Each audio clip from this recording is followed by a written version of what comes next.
Recruiting is the lifeblood for every college basketball team. Coaches travel around the world searching for the best players that will keep their program in the national spotlight. Recruiting has changed over the years, but the one constant has been geography. Where are the best players located?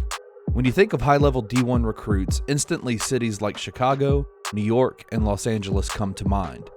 But would you believe me if I told you that the focus of the 2021 point guard class runs through the large pastures and uncut woods of a small town outside of Montgomery, Alabama called Letohatchee? I know there's a bright side where the dreamers live and the nightmares die. We won't know the difference if we make it out alive. We came from the It's not much. Don't have any gas station. You have some in the surrounding area, but right here, you have any gas station, in a grocery store. Being a small community, we're close-knit, love on each other all the time. And I think that will make some kids really get out and grind. When they get into the real world after school, it make you grind harder than the rest of the kids that's from big cities that always had this and had that. Letohatchee, Alabama, got dirt roads, cow pastures, and a badass ball player.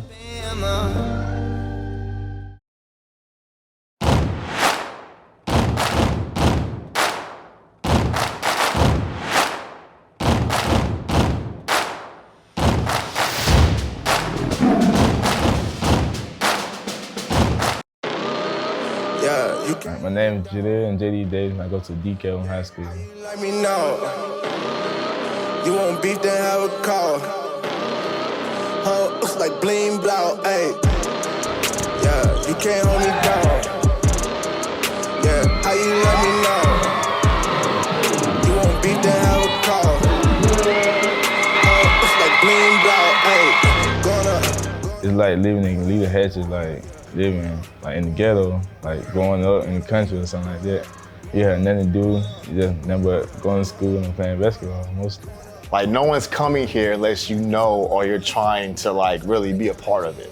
Like no one's gonna drive 3 hours from Atlanta. No one's gonna drive across the country unless you really genuinely care and want to be part of not only JD's life, but the community. I think the difference between a small town guy and a big city guy is JD has more love and support from his small town. It's just all love. When you walk in the gym, you'll realize that everybody is there to see that show that he's about to put on. What's special about home to me is the fan base. Like they come and support every game, off and away. I'm at home and away because they love basketball and they love following teams up like this. Yeah, I'm kind of like a celebrity because when I go out, people ask for pictures and autographs and stuff. Like bling blow, ayy. Gonna, yeah. Gonna, yeah.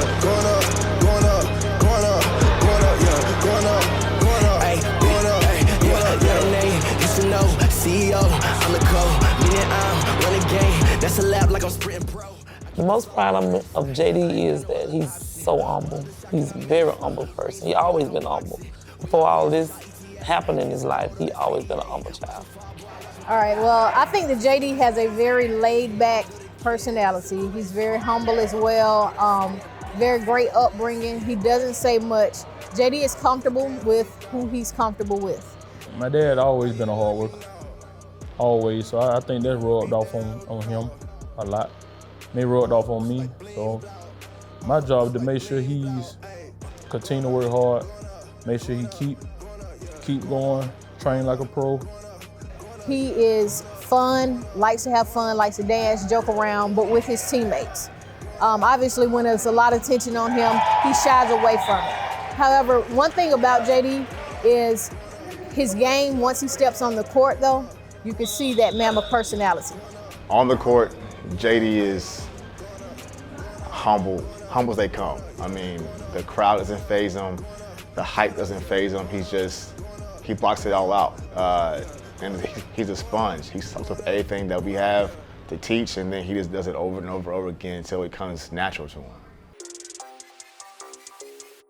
You can find evidence of Jadarian J.D. Davison's blue-collar upbringing sprinkled all throughout his game, starting with his dedication to skill development outside of the spotlight.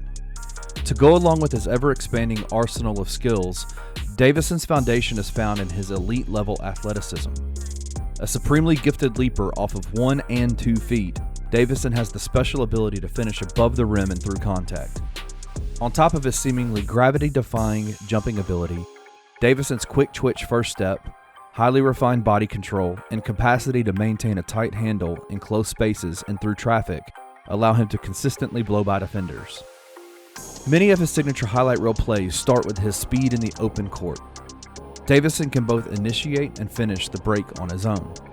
However, an often underappreciated aspect of his skill set is his vision and passing ability. The next step for Davison is consistent play from tip to final horn, and to learn how to play in a system with a true 4 and 5. A product of the typical size of post players found in Alabama's 2A basketball, Davison has lacked exposure to screening with legitimate post players on both the offensive and defensive end of the floor. He'll need to learn these situations involving switching and guarding a post, pick and pop, screen and roll, and everything in between to be fully prepared to make an impact from day one at the Division I level.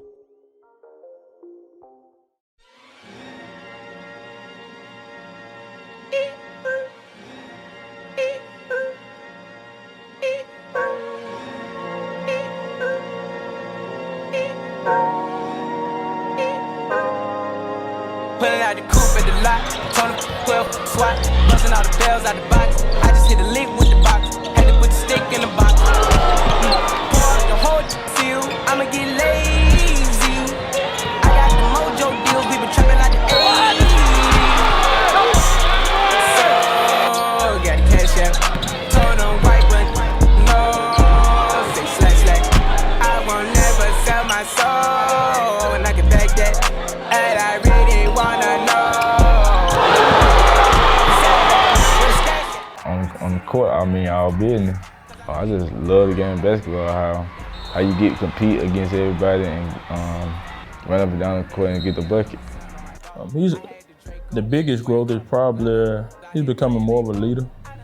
Not like I want him to be, but he's becoming more of a leader. He worked real hard. Get in the gym midnight. My mom mad, wondering where he at. He's in the gym working. His shot got a lot better. He working hard on the shot. Man, his biggest leap, his skill set is definitely shooting. His sophomore year, a lot of guys just call it paint on him and they make him beat him over the top, and it was difficult because he wasn't very confident. He had all the tools, he had all the abilities. Shot form was great, but it was the repetition part and how to get into his shot footwork wise. And so that's our biggest thing. This when we're open, they're dead every time. The most special thing about JD's game is his unselfishness. One thing I always challenge JD to do is be the best basketball player in the gym. And I think that sometimes he relies on his teammates. He's such an unselfish guy. You won't see how talented he is. But I always remind him, be the best player in the gym. And sometimes it is just assists, just making his teammates better. And I think that he does a great job of that. Yeah, I feel like I'm still slept on and overlooked. What's motivated me to get better, to get to the top point guard position is mostly where I'm coming from and where I come from. Because I came from a small town of nothing. I just had nothing, so I just worked hard to get to that top spot. Every day we need that field goal. By him being in this small town, I think he has been overlooked. I mean, if it wasn't from AAU, it wasn't from me and my family reaching out to other people, networking, trying to get him the help that he needs, it'll be real hard coming from a small town, coming from here. I mean, right now, a lot of people he's still under the radar. A lot of people don't come to this small town. My biggest thing, I always tell him to stay asleep. Stay asleep. I mean, he's coming. He's coming. Keep working. I think I feel very confident about going to the next stage of my life, going to college. Yeah, I'm going to miss home when I have to leave, going off of college. Because home is home, like you got your mom there, you got all your family. And in college you got family, but you don't have your real family. As a parent and being the baby of the family, I'm excited, but I'm nervous mostly. But I believe in God. And that's where I put my trust in. So, got the cash out. Told them wipe it. No, say slash. I won't never sell my soul. And I can back that. And I